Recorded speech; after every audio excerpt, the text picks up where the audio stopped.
Good morning. Good morning, cubies and newbies. I am Sunshine, and this is the AB Cube method for solving Rubik's Cubes.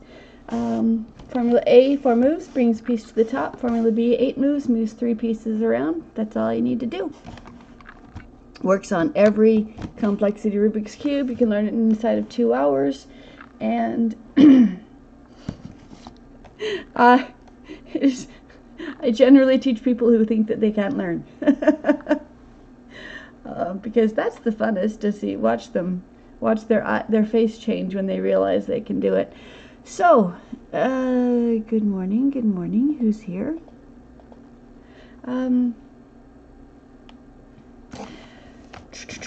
When I teach, I use either the 5x5 or all 4 of the cubes, because I teach every cube at the same time, so you can realize that they're all done the exact same way.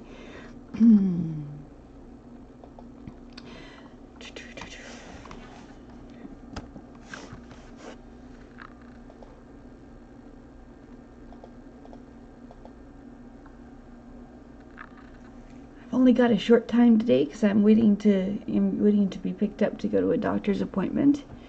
So let's first see what happens on the cube before we scramble it, and then we'll scramble it. Alright. Formula A, one bottom row right column is going to bring a piece. We're going to bring a corner piece up to the top, and if it's on the top and wants to be twisted, it's going to twist it as well. So out, down, in, up. Okay, brought this piece to the top. Out, down, in, up. Brings it back down again, but it twists what was there. Up. And because of the mathematics of the cube, which you don't have to know but can trust, 6 formula A's is going to bring it back to the way you began, so nothing is going to change except for the pieces that you wanted to change. Alright, let's say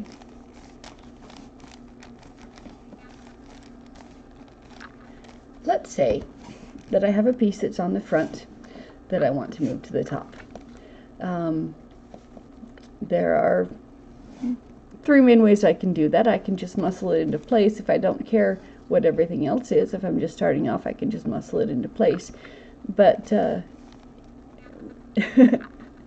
we don't want to do that because we want to assume that this piece is already in place. The second way of doing it is to line it up under where it wants to be. And formula A, you move this piece away, move the space down, move the cube into the space, and the cube in the space back up again. Now that works just fine, but it affects more than just your 2 faces. Formula A affects every side. So I only use formula A for the absolute center, or for the first face when I don't care the rest of the face hasn't done anything. But everything else, when you only want to move the pieces that you want to move and don't want to move the rest of your thing, then formula B is what to use. Okay, formula B moves 3 pieces and only 3 pieces around, and it only moves pieces from the front to the top.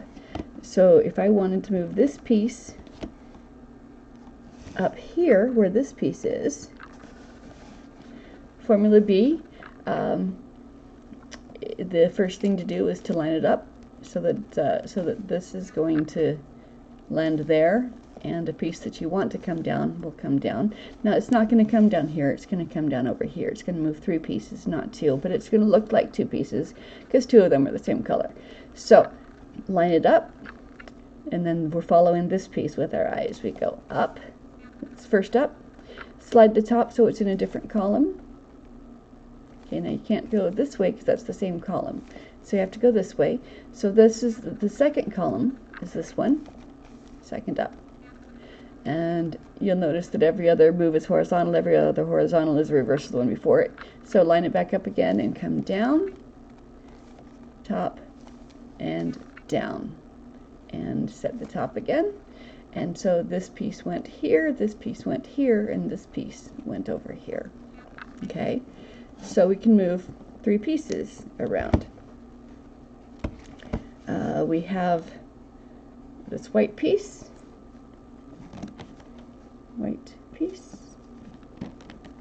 wants to move into this spot right here. So I've lined it up, that's my horizontal. Then following this piece, I go up and move it to a different column. Second up, which puts it to the back. Reverse the slice, the top slice, and back down, and we've moved these 3 pieces around. Now this one, we're going to move into this spot. Okay, again, Formula B, slide up, slide up, slide being the top row, down, back, down, and set the top. And you've moved 3 pieces around, but 2 of them were the same color, so it looks like you only moved 2. And with Formula A bringing a piece to the top and Formula B moving 3 pieces around, that's all you need to do to solve every complexity of Rubik's Cubes, because your Formula B is always going to move 3 pieces around. If you have something that looks called a parity, is where you have 2 pieces that need to move and everything else looks like it's in the correct spot.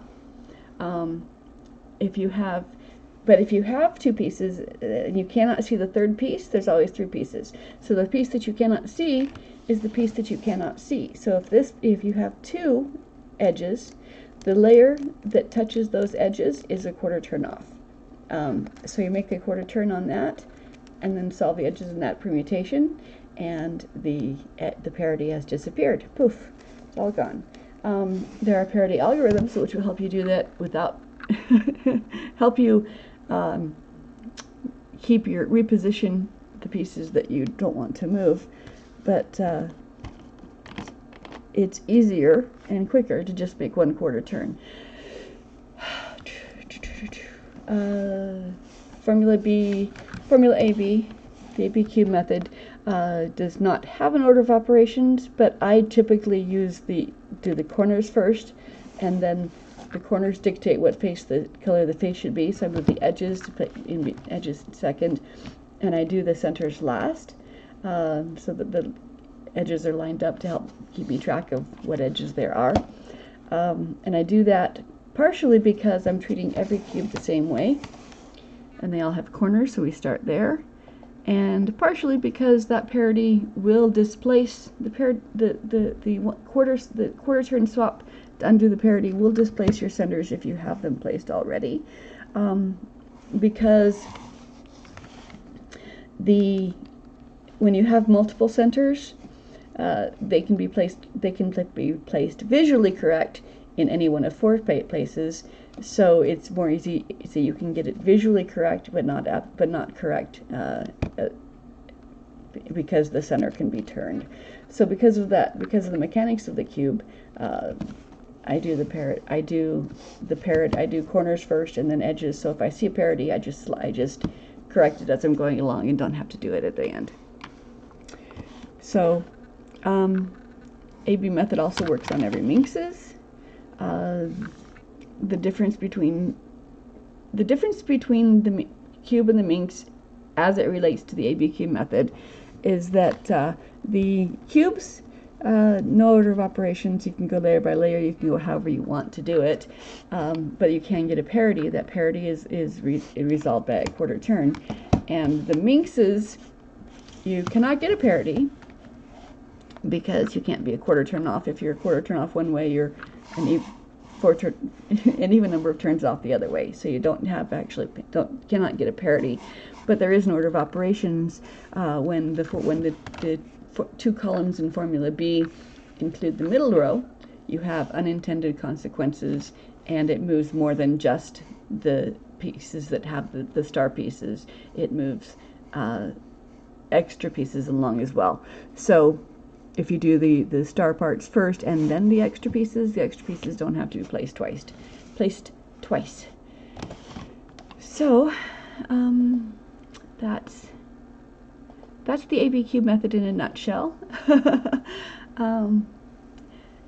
Unless I have any comments, anyone wants to chat with me today. Yes? Otherwise, I'm happy just being in the background for you as you get ready for your school or your work. I will